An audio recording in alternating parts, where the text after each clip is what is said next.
kita memberikan izin itu dari Kementerian PPR. Itu hanya dari kementerian aja, ternyata ada yang nyelonong dari orang luar, kita kan nggak tahu. Satu orang atau berapa orang? 2 orang katanya, tapi saya nggak tahu. Misalnya sama Mas Edi terus. Secara postur cowok atau cewek?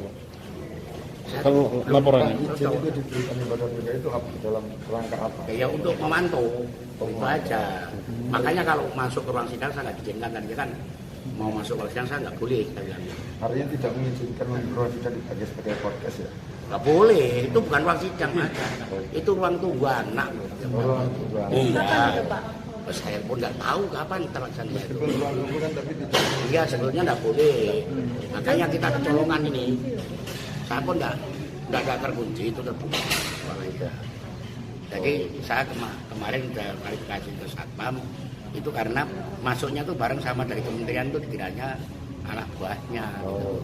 Ternyata menurut informasi dari penasihat hukum terdakwa itu dari LSM. Saya walau bisa saya juga urusan sidang juga kan yang saya izinkan itu yang jadi LPSK dari kementerian itu aja, yang lainnya tidak boleh, itu pun tidak boleh masuk ke ruang sidang. Itu aja. Menanggapi surat dari pengadilan. Ya itu kita, makanya saya instruksikan kepada Satpam, siapapun yang masuk harus identitas jelas. Dari mana harus jelas. Nah, itu udah boleh. Walaupun sidang tertutup itu bisa orang lain masuk selain. Tidak boleh, bisa bilang tidak masuk. Jangan salah kaprah. Itu di ruang tunggu sidang anak. Tapi ada. Ya, itu kita steril. Ya itu makanya kok. Ya ini tadi sudah disampaikan Bu. Itu karena masuknya bareng sama kementerian tadi, kami juga enggak tahu. Monggo. Ini Maraton ya, karena habis ini kan lagi kita lanjutkan kan. Prinsipnya masih motif ribut soal rebutan di OPSID ya, Organisasi Pemuda Sidikiyah Indonesia. Jadi masih mengemuka di saksi yang sekarang ini. Jadi alat bukti yang disampaikan juga masih seputar itu. Tapi kalau soal kesaksian peristiwanya sama dengan yang lain. Jadi kategorinya testimonium di audit itu dia tidak tahu, tidak melihat, tidak mengalami, dan kemudian dia baru tahu ketika dia diajak datang ke rumah saksi korban. Jadi dia datangi saksi korban, nanya-nanya, baru tahu. Ya ada saksinya seperti itulah yang harus kemudian kita jadikan rujukan untuk menghukum orang. Tapi kan ada Pak, saksi testimonium di audit itu tadi yang diungkapkan oleh jaksa, gimana Pak? Semua tidak ada. Jadi semua kesaksian itu adalah kesaksian setelah peristiwa. Yang namanya saksi ini kan yang bisa menggambarkan peristiwa itu. Saksi yang tadi ini kan saksi yang setelah beberapa bulan, bahkan beberapa tahun setelah itu, baru dia mengkonstruksikan cerita. Cerita ini yang dia ceritakan di sini. Terus apanya? Ada dia melakukan rekaman diam-diam dan sebagainya. Dia bilang bahwa itu merekam sesuatu yang biasa terjadi di OPSID. Ketika kita tanya, ketika dengan Sekjen bertemu ada rekaman enggak? Enggak ada. Nah, jadi tidak konsisten juga. Kalau kemarin kan rekaman suara yang diputar, hari Ya ini sama, rekaman video apa Pak? Enggak, sama itu. Dan kemudian tadi kami yang mengeluarkan.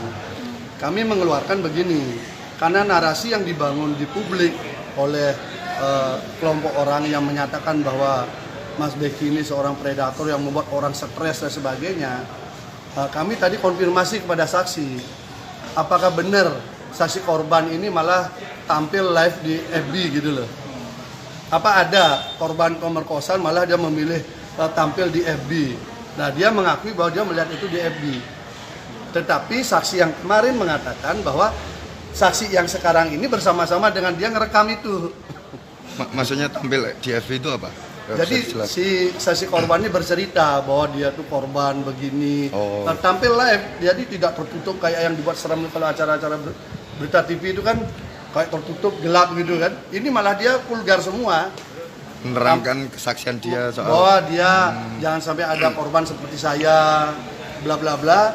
Tetapi ujung-ujungnya adalah minta Mas Beki mundur dari ketua umum OPSID. Kemudian dia juga minta biar Mas Beki tidak ngurus pondok pesantren.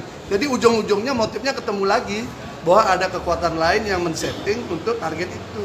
Itu diungkapkan oleh korban? Diungkapkan video tadi. Oleh korban? Iya, oleh korban. Makanya itu yang kita tanyakan kepada saksi, apakah itu memang konstruksi saksi? Oh, saksi mengelak bahwa enggak, saya nyataunya dari FB. Tapi saksi yang kemarin cerita bahwa dia ikut. Dia dengan 2 saksi sebelumnya itu ikut, ada berempat ikut memvideo itu. Hanya kelihatan memang dari mimiknya itu kayak nunggu perintah gitu. Artinya kesaksian ini menguntungkan buat Ya sebenarnya semakin membongkar bahwa motifnya itu ada motif lain. Karena apa?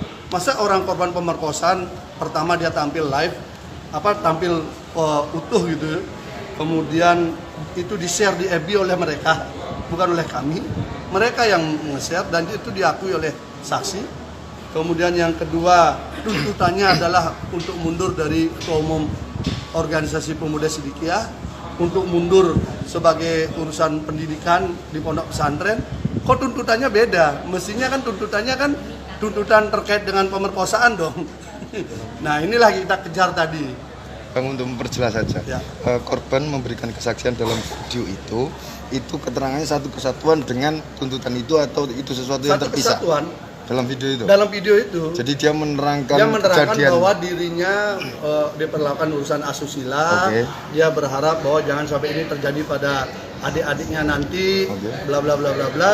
Tetapi kemudian yang menjadi ujung dari cerita video itu, biar Mas Beki ini mundur sebagai Ketua Umum Organisasi Pemuda Sidikiyah. Kemudian dia tidak lagi mengurusi pondok pesantren. Jadi ujung-ujungnya ternyata itu satu motifnya. video. Dalam satu video. Oke. Itu muncul dan itu saya tanyakan kepada saksi mengatakan melihat itu di FB. Ini aja bedanya dengan saksi kemarin. Kalau saksi kemarin mengatakan saksi ini ikut bersama-sama ngerekam itu. Jadi saksi ini merekam Ikut bersama-sama rombongan merekam. FB itu yang isinya seperti yang Bapak sampaikan tadi itu. Tetapi saksi tadi mengelak bahwa dia hanya taunya dari FB. Tapi saksi yang kemarin mengatakan dia ikut dalam rekaman itu gitu. Saksi kemarin ya, dia ngerekam bersama dia, tapi ini katanya enggak. Tapi dia mengakui bahwa dia sering bareng-bareng ke sana kemari. Oke. Dalam konteks ini saksi ini berperan sebagai apa? Dia organisasi pemuda Sidikiyah. Saksi yang dihadirkan ini tadi. Yang kemudian dia menyatakan mundur dari OPSID. Oh. Tetapi sebelum itu gerakannya itu munculnya itu. Jadi intinya adalah ada perebutan organisasi sebenarnya akhirnya ketemu motifnya. Kemarin kan udah muncul nih, sekarang lebih diperjelas lagi. Malah kami yang sering menghasilkan memberikan data video malah. Oke. Kalau video yang tadi dari jaksa tadi. Nah dari kami video, videonya dari kami. Video yang mana? Video pengakuan korban. Oh. Kalau jaksa itu rekaman suara. Rekaman apa itu? Tapi sama ya Rekaman Pak itu? suara beda. Soal yang apa? hari ini Pak? Rekaman suara enggak sama dengan yang kemarin. Udah 3 kali itu rekaman ketika rombongan mereka ini mendatangi Mas Beki, mendesak itu dengan merekam. Tapi rekamannya hanya 2 menit dan enggak begitu jelas juga targetnya apa kan, haknya jaksa lah. Oh. Kelihatannya serem tapi kami dengar nggak ada apa-apa. Yang paling pasti yang kita udah ketahui adalah ternyata masih seputar rebutan itu. Makanya baru kali ini mungkin ada kasus korban pemerkosaan tampil utuh begitu di depan publik, walaupun narasi dibangun katanya stres apa macam-macam kan. Oh nggak berani keluar rumah apa, ternyata enggak juga. Makasih Pak. Makasih Pak Gede. Ya.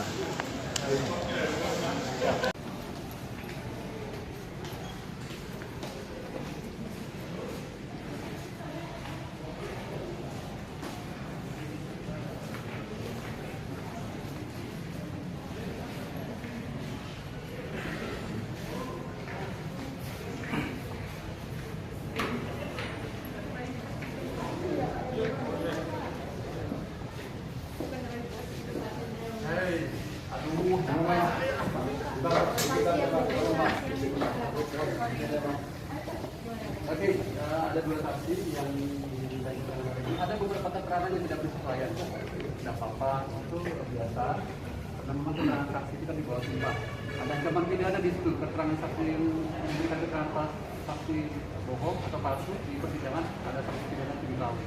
Nanti akan pertimbangan seperti apa? Berarti tadi bisa diartikan dia bohong atau Enggak, kami belum bisa Ada keterangan saksi yang tidak bersesuaian tadi. Semuanya tidak bersesuaian dengan apa? Ada beberapa keterangan saksi yang belum kita Nggak bersesuaian dengan korban atau gimana maksudnya? ya, ada beberapa keterangan saksi yang sudah kita minta keterangan. Jadi ada beberapa keterangan yang tidak bersesuaian gitu. Apa ada bukti-bukti baru?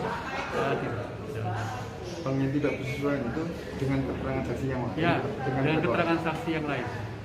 Kan saksi-saksi yang lain ada 11 yang sudah kita minta keterangan. Ini ada beberapa keterangan yang tidak bersesuaian. Tentu saja nanti kita pastikan nanti seperti apa. Dua ini hubungannya keluarga atau apa Pak? Saksi ya, kapasitas sebagai saksi ya. Ini kan masih saksi JPU kan? Iya. Oke Pak, tadi kenapa kok memutar rekaman audio ulang? Kemarin kan sudah diputar, hari ini diputar lagi Pak. Diperlihatkan kepada saksi, memastikan bahwa video itu dia tahu terkait video. Audio atau video yang diputar oleh jaksa? Kalau yang kedua saksi yang ini video ya, video. Untuk memastikan lagi keterangannya betul. Terima kasih ya.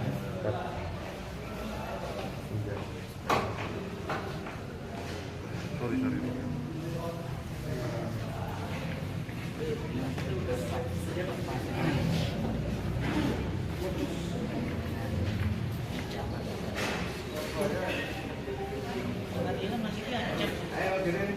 Ya, hari ini kita sangat senang dengan kesaksian yang dihadirkan oleh JPU.